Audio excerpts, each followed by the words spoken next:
Hello and welcome back to the series where we review 4E products. Today, we're reviewing Player's Handbook 2, 4E. Now, this book I greatly enjoyed, actually. Has a lot of cool new things. You know, they introduced the Primal Power Source, they introduced new races, Paragon paths based on race, and just new classes, which is always fun.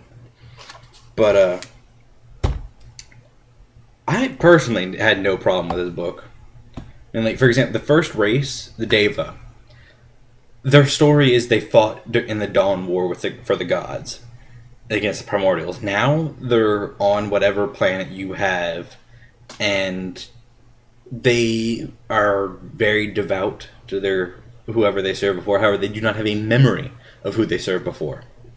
So that's really cool. I personally like, and they also have this idea that if they go evil, they might be reborn as a Rakshasa instead of a Deva, which is a pretty cool concept if you think about it. You know, the race now fears this something happening. And game wise, they're +2 int, +2 wisdom, and they get some cool powers like memory of 1,000 lifetimes. You make an attack roll, a save and throw, a skill check, or ability check, and dislike the result. You get to add a d6 to it. That's a pretty cool ability. And it really represents this entire idea that... Because Deva are not born. They are reincarnated. So a Deva dies, another Deva awakes wherever, and just awakes. No memory of his previous life, but just like awakes in the desert, awakes in an oasis, in a temple, whatever. And it's really cool. Next race is the Gnome, which still a gnome, you know. The only thing is they've now become Fey creatures, so the story's slightly changed that in the Fey they were enslaved by Fomori in the Fey Dark. So I mean, their story's kind of cool, but my problem with gnomes stems from whenever someone plays a gnome, or there is a gnome involved, they think either two things. One, World of Warcraft. Fuck that. They've tried and play them as massive techie motherfuckers. No. That is not a gnome. That's what Warcraft has done. Like the game series has done. So I mean, if you're playing, it's not a 4E thing. If you play 3.5 or 2nd edition, someone plays a gnome, that's probably one of the things they're going to go to, being uberly techie. Or two, all they're going to do is be dicks. That's it. They're going to try and fuck with the party, and they're going to try and play these pranks and ghost sound and all crazy crap, and it's just not cool. It's not productive. That's why the race is an unproductive race, and that's why it shouldn't exist in anyone's world. Just saying. By the way, their stats are +2 intelligence, +2 charisma, and they even tried to make them cool. They tried really hard to give them like cool game abilities so that you might ignore their crappy stereotype. I mean, even if you were to change their story, if you were to change the gnome race, everyone who played a gnome would still think the same thing. So, even if I wanted to rewrite the story, it'd still suck. But they get something like reactive stealth. If you have any cover or concealment when you make an initiative check, you can make a stealth check. Just like, I'm going to hide even deeper. And they also have an immediate reaction. If you take damage, you are invisible until you attack or until the end of your next turn. Sorry. It's a cool ability for a sucky race. Then we move on to the Goliath, these half-giant things. They're still the same as they were in Races of Stone. I think they're really cool. I like their story. I like they got +2 strength in combat. I really like their story, how they're laid out. I just like the Goliath. I like the idea behind it. These tribal brutes. It's really cool. Move on to the half-orc. +2 strength and dex. Story's still the same. Most likely rape babies. Because, honestly, why else would a human and an orc get it on? No. That's because there's pillaging. And there's orc pillaging human settlements, not the other way around. They're pretty cool. They get Furious Assault as one of their things. Deal an extra weapon damage on attack, or if it's not a weapon, a d8. But they get some pretty cool stuff like swift charge again, bonus to speed. I personally like the orc, like the half orc. I like the thought process behind it. I like the story behind it. So I think it's a cool role playing experience. We move on to the shifter, which actually I believe came from Eberron. I think it was, or Forgotten Realms. It was a published setting. The shifter came from. So they're kind of like these lycanthropes. They're semi-lycanthropish, I think. I think that's their story.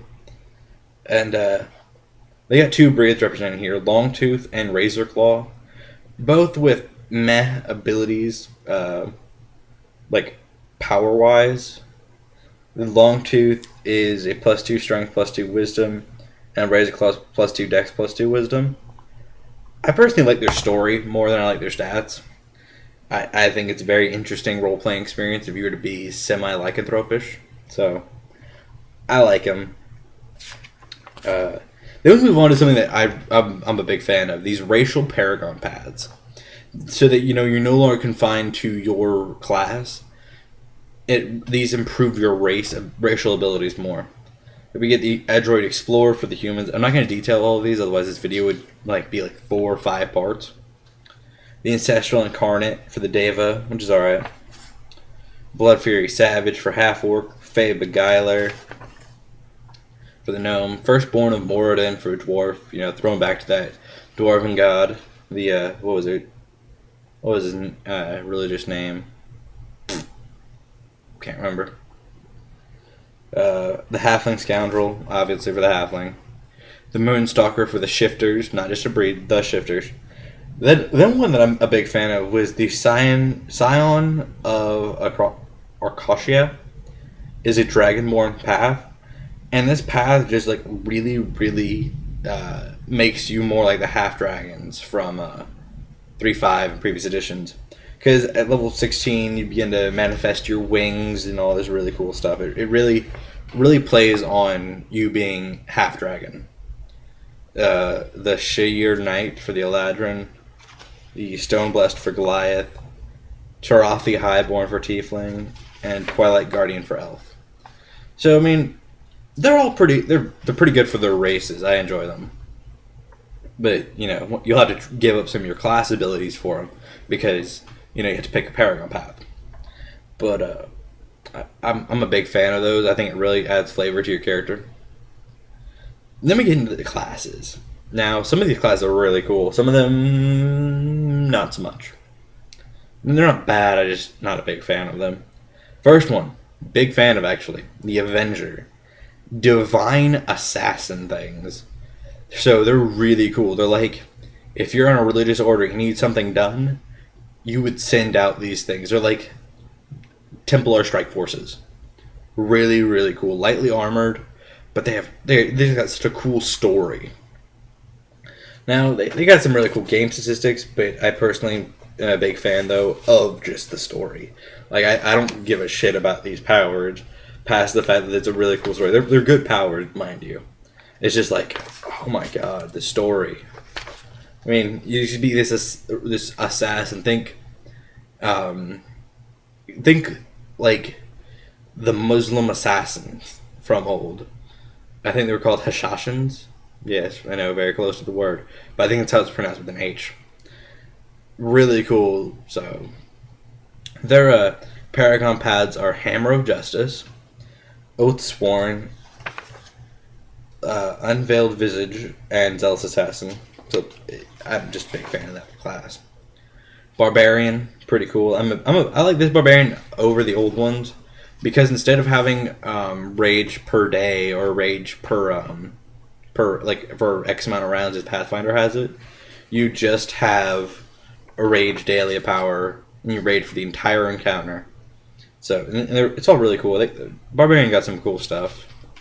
It really set them apart from the old ones, because what I've seen is the older barbarians, they dealt only a marginal more bit of damage than a fighter, but they were less armored and less they were raging. This, however, sets them apart and makes them unique, and then allows them to rage be even more unique. So I like that. Their Paragon pads are first Bear Warrior. Big fan of it. Makes you this half bear, half human thing. Especially makes you a werebear without the penalties. So I like that. That's like a level, you take this path and you become part werebear pretty much. Because it's called bear form. We got the Fearbringer Thane, Wild Runner, and the Frenzied Berserker, which no longer is a dumbass class. But I hate the Frenzied Berserker because I hate player killing classes. Your party should not fear that you're going to kill them because of the game. Then we move on to the Bard, which after 5 editions does not suck. They're still, bards, but they got some pretty cool stuff. Like some of their stuff allows them to bounce their spells off of someone else, so they don't draw fire on themselves. The enemy believes that they're being attacked by said person, so that really, really helps for survivability. And I like it. I think it's a really cool idea. And I've always liked the story for the Bard, like just traveling minstrel thing, but their game statistics didn't make them very fun to play because you couldn't really do much of anything. So I like the story behind bards. Paragon pads are student of the 7, summer rhymer, voice of thunder, and war chanter. Moving on, we get to the druid, which it's all right. I mean, it's a druid. They're not as flashy as they used to be. Their wild shape isn't as ridiculous anymore. But it's still pretty cool. I mean, they've got a lot of these massive like AoE type things, which makes them pretty cool. But I don't know, the druid. I don't like how you can't be so focused on your wild shape ability. Like druids from previous editions could essentially be like were creatures like all the time. But I mean, the druid's still pretty cool. Paragon pads are Blood Moon Stalker, Guardian of the Living Gate, Keeper of the Hidden Flame, and Sky Hunter, which I believe allowed you to shift into a bird? Really? Primal, yep. At level 20, you gain the ability to transform into a dire eagle. That's pretty cool, actually. Then we move on into the Invoker, which is very cool, actually. It's these divine wizards and just these massive blasts of divine light. I'm a big fan. I played one of these in a couple sessions. Big fan of it. Really cool powers. Really cool story. I mean, you essentially make a pact. Unlike the cleric who you pray to your god, the Invoker's pretty much got you making a pact with your god. So it's pretty cool. They had a lot of really nice abilities too. But their story is the big thing for me. Their Paragon paths are the Angelic Aspect, the Blight Speaker, the Flame of Hope, and the Hammer of Vengeance. So that's all pretty cool. We move into the Shaman, which are primal leaders. And I use that in term for both the role that they fill and really what they are. They'd essentially be in a tribe. They'd be your, I don't want to say, I guess, witch doctor or, your healer for village or whatever.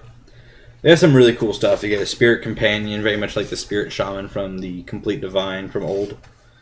They got some ridiculously awesome stuff with the spirit companion. Their Paragon paths are Disciples of the World Serpent, Ghost Panther, Great Bear Shaman, and Spirit Tempest. Now, this is a 2-part video, so I'm going to cut this one off and go on to the next part. So, see you on the other side.